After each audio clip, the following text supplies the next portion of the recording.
Hello students, MJVDच्या online सिरीजमध्ये तुम्हा सर्वांचं स्वागत आहे. माझं नाव सोनाली गवळी. प्रिव्हियस लेक्चरमध्ये आपण न्यू चॅप्टर चालू केला होता. चॅप्टरचं नाव काय आहे? स्ट्रक्चर ऑफ ॲटम, जे की मी बोर्डवर लिहिलेलं आहे. Structure of item. प्रिव्हियस लेक्चरमध्ये आपण काय पाहिलं होतं, तर ॲटमबद्दल पूर्णपणे माहिती घेतली होती, की ज्याच्यामध्ये मी तुम्हाला सांगितलं होतं ॲटमचं डिवायडेशन होतं. किती पार्टिकल्समध्ये होतं, तर 3 मध्ये होतं, प्रोटॉन, न्यूट्रॉन आणि इलेक्ट्रॉन. ठीक आहे. आता हे जे काही प्रोटॉन, न्यूट्रॉन आणि इलेक्ट्रॉन्स आहेत, त्यांची डिस्कवरी कोणी केली, म्हणजे त्यांचा शोध कोणी लावला, हे आपल्याला काय करायचं आज बघायचं आहे. तर आज आपल्याला काय बघायचं आहे? Discovery of the electron and discovery of the proton, जे की पॉईंट मी ऑलरेडी लिहिलेला आहे. Discovery of the electron. आता डिस्कवरी ऑफ इलेक्ट्रॉन म्हणजे काय, तर इलेक्ट्रॉनचा शोध. तर इलेक्ट्रॉनचा शोध कोणी लावला, तर sir J Thomson and William crook. बघा कोणी लावलेला आहे, J Thomson and William crook. ठीक आहे. आता या दोघांनी म्हणजे सर जे थॉम्सन आणि विलियम क्रूक या दोघांनी काय केलेलं आहे, इलेक्ट्रॉनचा शोध लावलेला आहे. पण त्यांनी हा जो काही इलेक्ट्रॉनचा शोध लावता ना, त्यांनी एक एक्सपेरिमेंट कंडक्ट केला. त्या एक्सपेरिमेंटचं नाव काय आहे, तर कॅथोड रे ट्यूब एक्सपेरिमेंट. बघा मी काय नाव सांगते, तर कॅथोड रे ट्यूब एक्सपेरिमेंट, की ज्याच्यामध्ये त्यांनी काय केलेलं आहे, तर कॅथोड रे ट्यूब म्हणजे एक काचेची ट्यूब घेऊन त्यांनी काय केलेलं, हा एक्सपेरिमेंट कंडक्ट केलेला आहे. आता बघा कॅथोड रे ट्यूब जर नसले असतील तर आपला टीव्ही नसला असता, किंवा जे की मी माझ्या घरामध्ये बसून मी तुम्हाला शिकवते, तुम्ही तुमच्या घरामध्ये बसून मला पाहताय, तर हेही कदाचित शक्य झालं नसतं, तर CRT ट्यूब नसली असती तर, म्हणजे कॅथोड रे ट्यूब नसली असती तर. आता कॅथोड रे ट्यूब म्हणजे काय, ह्याच्याबद्दल आधी आपण काय करूयात, जाणून घेऊयात. आता बघा थोडंसं हा कॅथोड रे ट्यूब एक्सपेरिमेंट जो काय त्यांनी कसा केला हे पाहण्यापूर्वी आपण काय करूयात, एक 400 वर्ष मागे जाऊयात. आता 400 वर्षापूर्वी ज्यावेळेस वीज खळाळत होती, म्हणजे ज्यावेळेस वीज चमकत होती, त्यावेळेस काही एक 2 जमातीची लोक होती, किंवा ज्या 2 कम्युनिटीची लोक होती. बघा मी काय सांगते, आता फॉर एक्झाम्पल एक जी काय होती ती प्रिस्ट लोक होती, म्हणजे काही जी पंडित लोक होती, आणि एक अदर कम्युनिटीची लोक होती.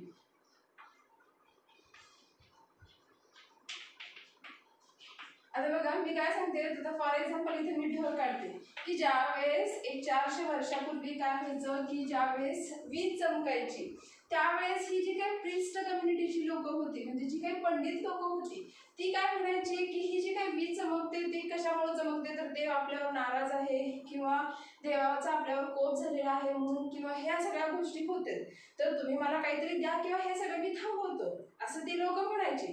पण ह्या गोष्टीला, किंवा हे जे काही प्रिस्ट लोक होती, ह्या प्रिस्ट लोकांच्या गोष्टीला त्यांचं मानणारी किंवा त्यांचं ऐकणारी अशी ठराविक माणसं होती, की ती म्हणायची नाही खरंच आहे, म्हणजे देवाचंच काहीतरी, देव कदाचित आपल्यावर नाराज असेल, किंवा म्हणूनच ह्या सगळ्या गोष्टी होत आहेत. पण काही अदर कम्युनिटीची, म्हणजे जी काही अदर कम्युनिटीची लोक जी होती, ते काय बोलायचे, की नाही ह्या सगळ्या ज्या काही गोष्टी आहेत त्या सगळ्या खोट्या आहेत, किंवा ह्या सगळ्या ज्या काही गोष्टी आहेत याच्या मागं काय आहे, तर फिजिकल फिनॉमिना बेस्ड आहे, किंवा ह्या सगळ्या गोष्टी काय आहेत, तर निसर्गाकडून होत आहेत. पण काही लोक अशी होती, जी प्रिस्ट किंवा जी पंडित लोक होती, ती ह्याला मानत नव्हती. मग ही प्रिस्ट लोक आणि अदर कम्युनिटीची जी काही लोक आहेत, त्याच्यामध्ये काय झालं, थोडंसं कम्युनिकेशन झालं, की हे प्रिस्ट लोक ह्या अदर कम्युनिटीच्या लोकांना काय बोलले, की तुम्ही जे हे काय म्हणताय, की हे वीज चमकणं हा काय आहे, तर फिजिकल फिनॉमिना आहे, किंवा निसर्गाकडून होते, तर हे आम्हाला तुम्ही काय करा, सिद्ध करून दाखवा. मग त्यांनी काय केलं, तर ह्या अदर कम्युनिटीच्या लोकांनी काय केलं, त्यांचं चॅलेंज हे एक्सेप्ट केलं. म्हणजे कुणाचं, तर या प्रिस्ट लोकांचं काय केलं, चॅलेंज एक्सेप्ट केलं, की ज्याच्यामध्ये ज्यावेळेस त्यांनी चॅलेंज एक्सेप्ट केलं, त्यावेळेस सर जे थॉम्सन आणि विलियम क्रूक हे त्यांच्यामध्ये होते. मग त्यांनी काय केलं, आता आपल्याला त्यांना काय दाखवायचं होतं, या प्रिस्ट लोकांना, की जी काही वीज चमकते आहे ती एक नॅचरल फेनॉमिनॉन आहे हे त्यांना दाखवायचं होतं, किंवा जो काही फिजिकल फेनॉमिनॉन आहे हे त्यांना सिद्ध करून दाखवायचं होतं. मग त्याच्यावर त्यांनी काय केलं, हा सर जे थॉम्सन आणि विलियम क्रूक यांनी काय केलं, त्याच्यावर विचार करायला सुरुवात केली, की बाबा आता वीज चमकते, किंवा हे जे काही वीज चमकणं आहे ते आपल्याला एका लॅबमध्ये त्या लोकांना, म्हणजे हे जे प्रिस्ट लोक आहेत त्यांना आपल्याला करून दाखवायचे, पण त्याच्यासाठी काय लागेल. मग त्यांनी त्याच्यावर विचार करायला सुरुवात केली. बरं, आता जे काही वीज चमकते ते कुठून चमकते, ढगामध्ये चमकते, म्हणजे म्हणजे आपल्यापासून ढग किती अंतरावर आहे, लांब अंतरावर आहे. म्हणजे जिथं वीज चमकते तिथं काय आहे, व्हॅक्यूम आहे. बघा आता व्हॅक्यूम म्हणजे काय, तर जिथं प्रेशर हे कमी असतं तर आपण काय म्हणतो, व्हॅक्यूम म्हणतो. आता जिथं प्रेशर कमी असतं तिथं कुठले गॅसेस असतात, तर नोबल गॅस एलिमेंट्स असतात. आता नोबल गॅस एलिमेंट्स म्हणजे कुठले, की जे असतील हेलियम असेल, आर्गॉन असेल, क्रिप्टॉन असेल, हे सगळे काय आहेत, नोबल गॅस एलिमेंट्स आहेत की ज्याच्यामध्ये काय होतं, तिथं वीज हे निर्माण होते. तर मग त्यांनी काय केलं की हा जो काही त्यांना एक्सपेरिमेंट आहे तो एक्सपेरिमेंट करायचा होता. मग त्यांनी काय केलं, एक कॅथोड रे ट्यूब यूज केली हा एक्सपेरिमेंट करण्यासाठी. बघा आता त्यांनी काय केलं, हा जो काय त्यांचा जे काही वीज आहे ती त्यांना लॅबमध्ये प्रूव्ह करून दाखवायची होती, म्हणून त्यांनी त्याच्यासाठी काय केलं, एक ट्यूब घेतली. ठीक आहे, ही एक कन्सिडर करा, एक ट्यूब आहे की ज्याचं काय केलं त्यांनी, ह्याला याच्यामध्ये व्हॅक्यूम क्रिएट केलं. व्हॅक्यूम क्रिएट केलं म्हणजे काय, या ट्यूब मधलं प्रेशर सगळं काय केलं, कमी केलं. आणि ट्यूब मधलं प्रेशर कमी केल्यानंतर त्यांनी याच्यामध्ये कुठला गॅस भरला, हेलियम गॅस भरला. कारण का, तर आपल्या सभोवताली कुठले गॅसेस आहेत, CO2 आहे म्हणजे कार्बन डायऑक्साईड आहे, नायट्रोजन आहे, ऑक्सिजन आहे. पण ज्यावेळेस जिथं व्हॅक्यूम असतं किंवा जिथं व्हॅक्यूम क्रिएट केलेलं असतं तिथं कुठले गॅसेस असतात, तर नोबल गॅस एलिमेंट्स असतात. फॉर एक्झाम्पल काय घेतलं आपण, हेलियम घेतलेला आहे. तर त्यांनी काय केली, हा जो काही कॅथोड रे ट्यूब एक्सपेरिमेंट जो काय आहे तो कंडक्ट करण्यासाठी त्यांनी काय केली, एक ट्यूब घेतली. त्या ट्यूबला त्यांनी काय नाव दिलं, ही एक काचेची ट्यूब घेतली आणि त्याच्यामध्ये त्यांनी काय केलं, हे व्हॅक्यूम क्रिएट केलं आणि हेलियम गॅस त्याच्यामध्ये फिलअप केला. नंतर हा जो काही एक्सपेरिमेंट कंडक्ट करण्यापूर्वी फॅराडेज लॉ हा त्यावेळेस काय झाला होता, प्रूव्ह झाला होता. की ज्याच्यामध्ये त्यांनी त्या फॅराडेज लॉ मध्ये त्यांनी काय केलं होतं, कॅथोड आणि ॲनोड ह्या दोन्हींचा काय केलेला, शोध लावला होता. पण आता कॅथोड म्हणजे काय आणि ॲनोड म्हणजे काय, बघा मी इथं दाखवते. तर हा इकडचा जो काही इलेक्ट्रोड आहे तो कोण आहे, कॅथोड आहे. आणि इकडचा जो काही इलेक्ट्रोड आहे तो कोण आहे, ॲनोड आहे. हा म्हणजे कोण, कॅथोड, आणि हा म्हणजे कोण, ॲनोड. आता बघा कॅथोड म्हणजे कोण, जो निगेटिव्ह टर्मिनलला जोडलेला असतो. पण कुणाच्या, बॅटरीच्या. इथे मी काय करते, एक बॅटरी कनेक्ट करते. कॅथोड हा बॅटरीच्या निगेटिव्ह टर्मिनलला जोडलेला असतो त्याला आपण काय म्हणतो, किंवा जो इलेक्ट्रोड हा बॅटरीच्या निगेटिव्ह टर्मिनलला जोडलेला असतो त्याला आपण काय म्हणतो, कॅथोड. आणि जो इलेक्ट्रोड बॅटरीच्या पॉझिटिव्ह टर्मिनलला जोडलेला असतो त्याला आपण काय म्हणतो, ॲनोड म्हणतो.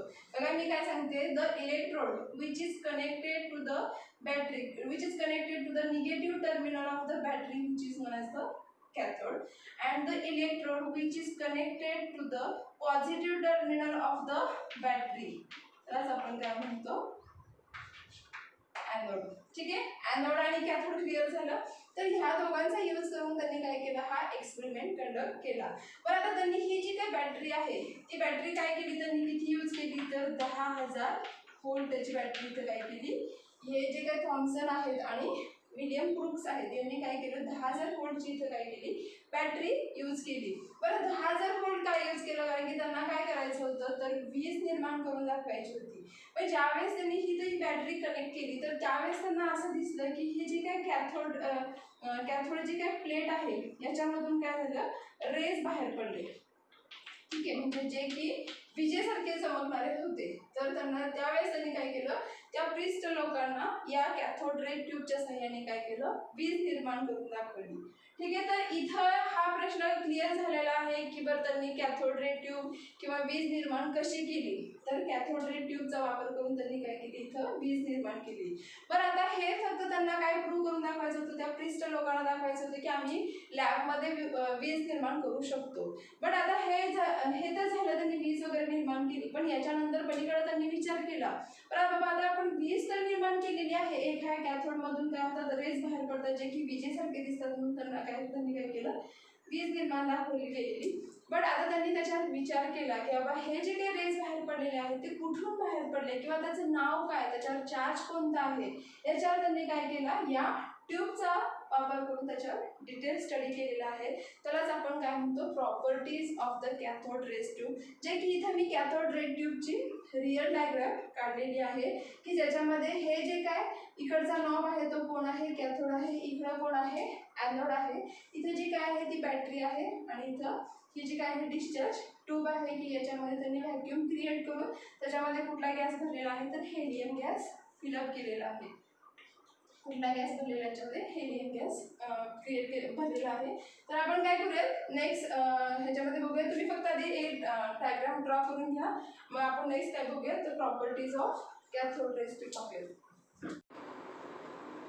नेक्स्ट आपल्याला काय बघायचं बघा, properties of the cathode ray tube. मगाशी आपण बघितलं की जे थॉम्सन होते आणि विलियम क्रूक यांनी काय केलेलं कॅथोड रेचा यूज करून इलेक्ट्रॉनची डिस्कवरी केलेली आहे. ॲक्च्युली आता कॅथोड रे ट्यूब आता त्याचा शोध त्यांनी का लावला किंवा त्याच्या मागची आपण हिस्ट्री थोडीफार बघितली.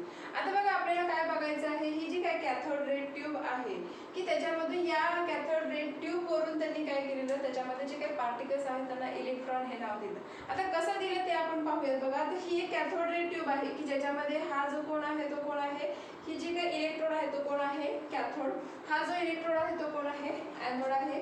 इथे जी काय बॅटरी यूज केलेली आहे ती किती आहे 220 व्होल्ट. आणि मगाशी आपण बॅटरी जेव्हा त्यांना वीज निर्माण करून दाखवायची होती क्रिस्टल लोकांना तेव्हा त्यांनी काय केलं होतं 10,000 व्होल्टची बॅटरी यूज केली होती. पण त्यांनी ऑलरेडी शोध लावून दाखवला, म्हणजे त्यांनी एखाद्या लॅबमध्ये वीज निर्माण करून दाखवली होती. पण याच्या पलीकडे जाऊन त्यांनी काय विचार केला की बाबा मी ह्या ट्यूबमध्ये वीज तर निर्माण केली, बरं ही वीज आली कुठून, ह्याचे जे ह्याचं नेचर कसं आहे याच्याबद्दल त्यांना काय करायचं होतं डिटेल स्टडी करायचं होता. म्हणून त्यांनी काय केलं या बॅटरीचं किंवा हे जे काही कॅथोड रे ट्यूब आहे या ट्यूबला काय केलं थोडंसं कमी केलं. म्हणजेच काय ही जी काही बॅटरी आहे ती 220 व्होल्टची यूज केली. याच्यामध्ये काय केलं व्हॅक्यूम किंवा याच्यामध्ये डिस्टन्स थोडंसं कमी केलं, म्हणजे प्रेशर जरासा कमी केलं. आणि हा जो काही कॅथोड रे ट्यूब एक्सपेरिमेंट आहे की ज्याच्यामध्ये त्यांनी इलेक्ट्रॉन हे नाव दिलं, हा एक्सपेरिमेंट काय केला कंडक्ट केला. आता बघा त्यांनी पहिल्यांदा काय काय सांगितलं तर पहिल्या प्रॉपर्टी मी काय लिहिलेली आहे तर cathode rays are travel in a straight line. आता बघा आता कॅथोड रेज का नाव दिलं तर हे जे काही रेज आहेत किंवा याच्यामधून ज्यावेळेस वीज बाहेर पडते ते कुठल्या प्लेटमधून बाहेर पडते कॅथोड प्लेटमधून बाहेर पडते, म्हणून त्यांनी काय नाव दिलं कॅथोड रेज. बघा मी काय सांगते तर ज्यावेळेस पहिल्यांदा त्यांनी एक्सपेरिमेंट कंडक्ट केला तर त्यावेळेस त्याच्यामधून रेज बाहेर पडले, तर ते रेज जे काय आहेत ह्या कॅथोड प्लेटमधून बाहेर पडले म्हणून त्यांनी त्याला नाव काय दिलं कॅथोड रेज असं नाव दिलं. ठीक आहे. आता त्यांनी पहिली प्रॉपर्टी मी इथे सांगितली जे की तुम्हाला मी they are travel in a straight line. त्याच्यावरून त्यांनी पहिला गुणधर्म काढला की जे काय हे जे काही कॅथोड रेज आहेत ते कसे आहेत तर स्ट्रेट लाईन आहेत. आता हा एक्सपेरिमेंट त्यांनी कंडक्ट करण्यासाठी काय केलं तर जे काही जे थॉम्सन होते ते काय होते तर ख्रिश्चन होते. तर त्यांनी त्यांच्या गळ्यामध्ये जे काय त्यांचा गळ्यामध्ये जे घालतात तर तो क्रॉस काय केला त्यांनी इथं ठेवला. तर ज्यावेळेस त्यांनी हा क्रॉस त्यांच्या गळ्यामध्ये जे काय ते चिन्ह आहे ते ज्यावेळेस इथं ठेवलं तर त्यावेळेस त्यांना असं आढळलं की हे जे काही क्रॉस आहे या क्रॉसची सावली काय पडली या ॲनोड प्लेटवर पडली. बघा मी काय सांगते तर ज्यावेळेस त्यांनी ही त्यांच्या गळ्यामधला जो काही क्रॉस आहे तो या ॲनोड प्लेटच्या पुढे ठेवल्यानंतर समोर ठेवल्यानंतर त्यांना असं आढळून आलं की ज्यावेळेस कॅथोड रेज हे याच्यावर बंबाड होतात त्यावेळेस याचा शॅडो काय होतो या ॲनोड प्लेटवर पडतो. किंवा फॉर एक्झाम्पल ज्यावेळेस आपल्यावर सूर्याचे किरण पडतात त्यावेळेस आपली सावली काय होते ही मागं पडते, म्हणजे आपल्याकडून काय होतं सूर्याचे किरण हे आपल्यावर स्ट्रेट लाईन ज्यावेळेस बंबाड होतात त्यावेळेस आपली सावली काय होते त्याची शॅडो आपल्याला दिसते मागच्या साईडला दिसते. म्हणजेच काय तर यांनी त्याच्यावरून काय अंदाज लावला तर हे जे काही कॅथोड रेज आहेत ते कसे आहेत स्ट्रेट लाईन आहेत. स्ट्रेट लाईन ते काय होतात ट्रॅव्हल होतात, म्हणजे ज्यावेळेस हे कॅथोड रेज जाऊन या क्रॉस जे काय त्याचं चिन्ह आहे त्याच्यावर ज्यावेळेस आदळतात किंवा बंबाड होतात त्यावेळेस त्यांचा शॅडो काय होतो ॲनोड प्लेटवर दिसतो. याच्यावरून त्यांनी एक निष्कर्ष काढला की cathode rays are travel in a straight line. ठीक आहे. आता नेक्स्ट पुढे त्यांनी काय सांगितलंय बघा cathode rays are made up of the negative particle. आता त्यांनी परत काय त्यांनी फक्त हे कॅथोड रेजच आहेत किंवा हे स्ट्रेट लाईननी ट्रॅव्हल होतात हा एवढा शोध लावून ते शांत बसलेले नाहीयेत. त्यांनी पुढे काय सांगितलेलं आहे तर cathode rays are made up of the negative particles. तर ते कशाचे तयार झालेले आहेत तर निगेटिव्ह पार्टिकल्सचे तयार झालेले आहेत. किंवा हे त्यांनी कसं प्रूव्ह केलं आता फॉर एक्झाम्पल त्यांनी काय केलं याच्यामध्ये तर ही जी काही कॅथोड रे ट्यूब आहे याच्यामध्ये ऑलरेडी इथे बॅटरी त्यांनी काय केलेली आहे कनेक्ट केलेली आहे. पण त्यांना प्रूव्ह करायचं होतं की जे काही कॅथोड रेज आहेत ते कसे आहेत तर निगेटिव्ह पार्टिकल्स आहेत हे प्रूव्ह करण्यासाठी त्यांनी काय केलं तर अजून एक बॅटरी या काय केली या कॅथोड रे ट्यूबला काय केली कनेक्ट केली. बघा मी काय सांगते तर अजून एक बॅटरी त्यांनी काय केली या कॅथोड रे ट्यूबला काय केली, कनेक्ट केली, की ज्याच्यामध्ये याचं हा जो काय आहे तो कुठला आहे तर पॉझिटिव्ह टर्मिनल हा कोण आहे, निगेटिव्ह टर्मिनल म्हणजे हा कोण आहे तर ॲनोड आहे आणि हा कोण आहे कॅथोड आहे. तर ज्यावेळेस त्यांनी इथे बॅटरी कनेक्ट केली तर हा कोण आहे ॲनोड, हा कोण आहे कॅथोड.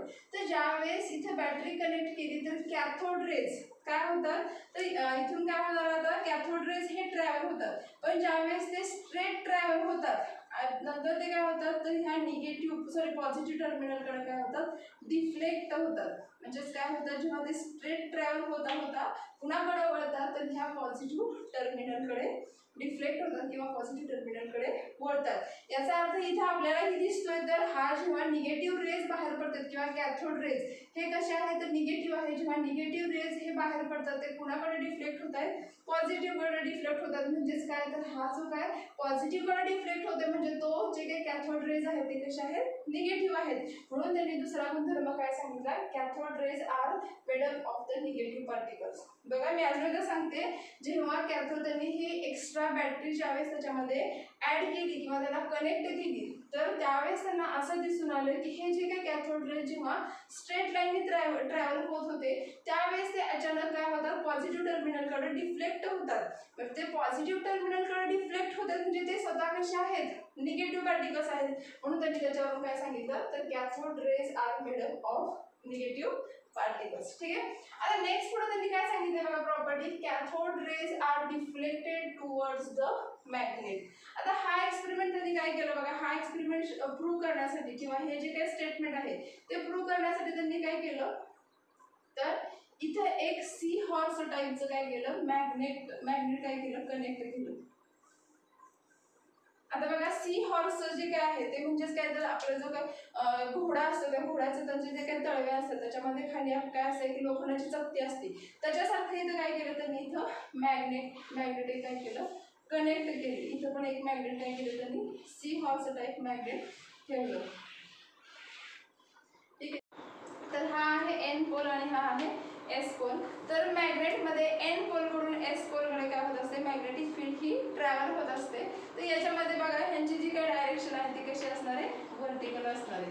म्हणजे एन पोलकडून एस पोलकडे मॅग्नेटिक फील्ड ही ट्रॅव्हल होते. हे जे काही कॅथोड रेज आहेत ते कुठले आहेत परपेंडिक्युलर डायरेक्शनला आहेत.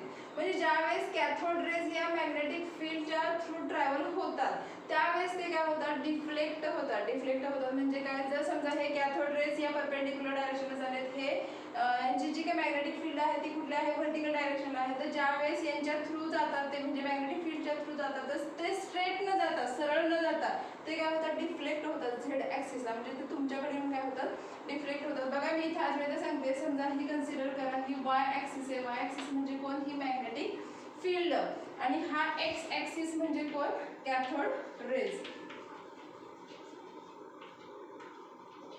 तर ज्यावेळेस हे कॅथोड रेज या मॅग्नेटिक फील्ड मधून ट्रॅव्हल होतात तर ते स्ट्रेट न जाता म्हणजे ते सरळ न जाता ते काय होतात डिफ्लेक्ट होतात. म्हणजे झेड हा समजा तुमच्याकडचा जो आहे तो कुठला आहे झेड ॲक्सिस तर हे कॅथोड रेज या मॅग्नेटिक फील्डच्या थ्रू काय होतात डिफ्लेक्ट होतात. म्हणजे ज्यावेळेस ते कॅथोड रेज मॅग्नेटिक फील्डच्या कॉन्टॅक्टमध्ये येतात तेव्हा ते काय होतात डिफ्लेक्ट होतात. म्हणजे ते तुमच्याकडे तुमच्या स्क्रीनकडे येतात म्हणजेच काय होतं त्यांचं डिफ्लेक्शन होतं. म्हणून त्यांनी काय सांगितलेलं आहे तर cathode rays are deflected due to the magnet. तर कॅथोड रेज हे काय होतात डिफ्लेक्ट होतात पण कुणामुळं मॅग्नेटिक फील्डमुळं.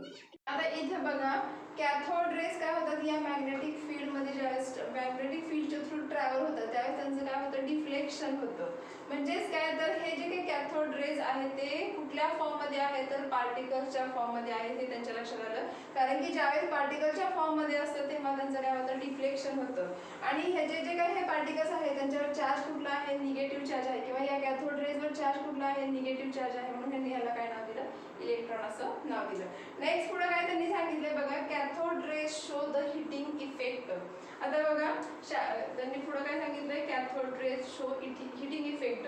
आता हे सगळे जे काय आहे ते मी एकाच डायग्राम मध्ये दाखवते, सगळ्यांनी व्यवस्थित बघायचे. प्रत्येक प्रॉपर्टी काय केलेली आहे मी एकाच डायग्राम मध्ये शो आउट केलेली आहे. आता बघा नेक्स्ट काय सांगितलंय तर cathode ray shows heating effect. आता हे प्रूव्ह करण्यासाठी त्यांनी काय केलं, एक फॉईल घेतली, मेटल फॉईल, ती काय केली या ॲनोडच्या पुढे ठेवली आणि ज्यावेळेस त्यांनी बॅटरी कनेक्ट केली या कॅथोड रेज मधून ज्यावेळेस रेज हे या फॉईलवर जाऊन बंबार्ड होतात तर त्यावेळेस त्याच्यामध्ये काय होतं, त्यांना हे आढळून आलं की ही फॉईल काय झाली, गरम झाली. म्हणून त्यांनी काय सांगितलं तर cathode rays show the heating effect. ठीक आहे. आता नेक्स्ट काय बघा, cathode rays ionizes the gases through which they travel. बघा मी परत एकदा वाचते, तर cathode rays ionizes the gases through which they travel. आता बघा हा पॉईंट एकदम व्यवस्थित समजून घ्या.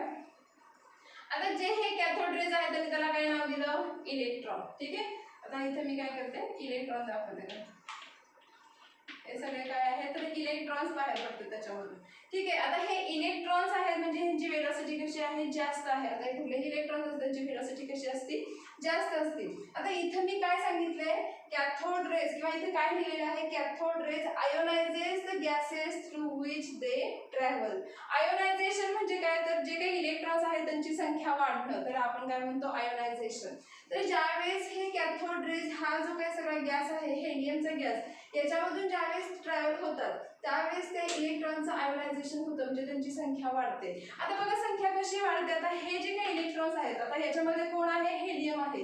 हेलियम काय आहे तर ॲटम्स आहेत. आता फॉर एक्झाम्पल कन्सिडर करा हा एक ॲटम आहे हेलियमचा, He लिहिते ह्याच्यामध्ये मी, हा हेलियमचा ॲटम आहे आणि ह्याच्याकडे कोण असतात, नंबर ऑफ इलेक्ट्रॉन्स हे काय होतात, ट्रॅव्हल होत असतात. म्हणजे हा इलेक्ट्रॉन कॅथोड रेज म्हणजे कोण, हा एक जो काही इलेक्ट्रॉन आहे ज्यावेळेस या हेलियमच्या ॲटमवर जाऊन बंबार्ड होतो त्यावेळेस याच्यामध्ये इलेक्ट्रॉन्स काय होतात, फोर्स आउटनी बाहेर येतात.